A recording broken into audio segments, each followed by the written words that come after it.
What's up everybody and welcome back into the kitchen. Today we're making a dope ass orange chicken recipe. Let's start out by seasoning our diced chicken breasts with some Cajun seasoning. I'm also going to use some garlic powder. Also decided to throw in some ground ginger in here. I'll make sure I put the full measurements in the description below.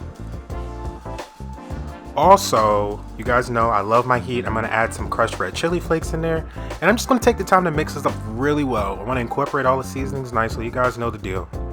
If you guys don't want to use your hands, then don't use your hands. You guys just know I love to use mine when it comes to mixing up my meat. Now we're going to go ahead and we're going to start on our cornstarch mixture now. I'm using pretty much about a half a cup of cornstarch. You can use just a little bit more if you need to. Maybe about a half a cup to 3/4 cup. And I'm just going to season that up with a little Cajun seasoning as well. And just give that a nice mix.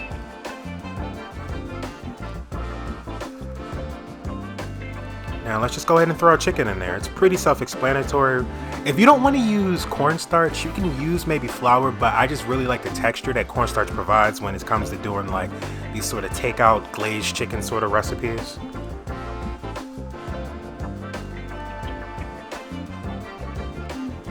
Alrighty, let's move on to our oil. Now I have some vegetable oil that was getting nice and hot. I'm just gonna go ahead and throw my chicken in there. Again, you don't want to overcrowd it, but I've pretty much only used one chicken breast here, so it pretty much filled up my entire pot. It was great. And I'm just going to cook these until they become nice and golden. You don't want to overcook them at all because they are chicken breasts, but you definitely don't want to undercook them either.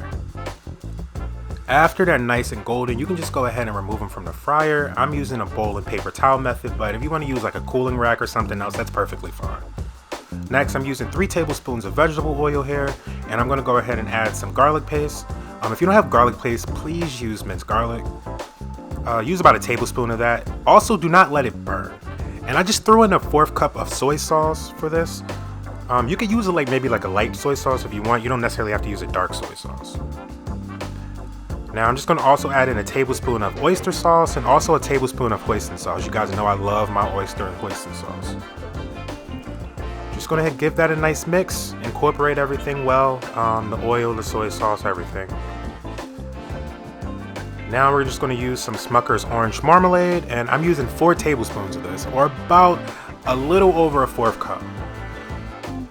And they're heaping tablespoons, so it's probably closer to a 1/2 cup, honestly. It does take a little while for the marmalade to start to melt and incorporate, but you just want to play with it and mix it around. It took me about a minute to get everything really going, and I tend to turn the heat down just a bit because I don't like everything to scorch. I also added a tablespoon of chili sauce here, and just go ahead and mix that up. I've used Heinz chili sauce, which I will give a review on that later. And I've also made a cornstarch slurry mixture, which I'm going to use to incorporate and thicken this mixture up. I'll make sure I put all the recipe measurements in the description below. And there we go. As you can see how thick it got. Oh man. Let's go ahead and add some extra heat in there. We're going to throw some more chili flakes. Now my favorite part. Let's go ahead and add the chicken back in the mix. And you guys will see how everything will start to incorporate and just look amazing. Like right now, if you guys could smell what I'm smelling.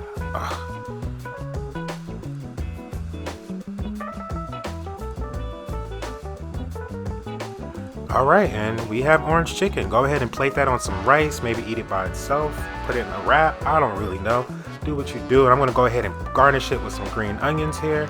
I also like to garnish it sometimes with some sesame seeds, so that's completely up to you, but I just love the way it looks and tastes with some sesame seeds.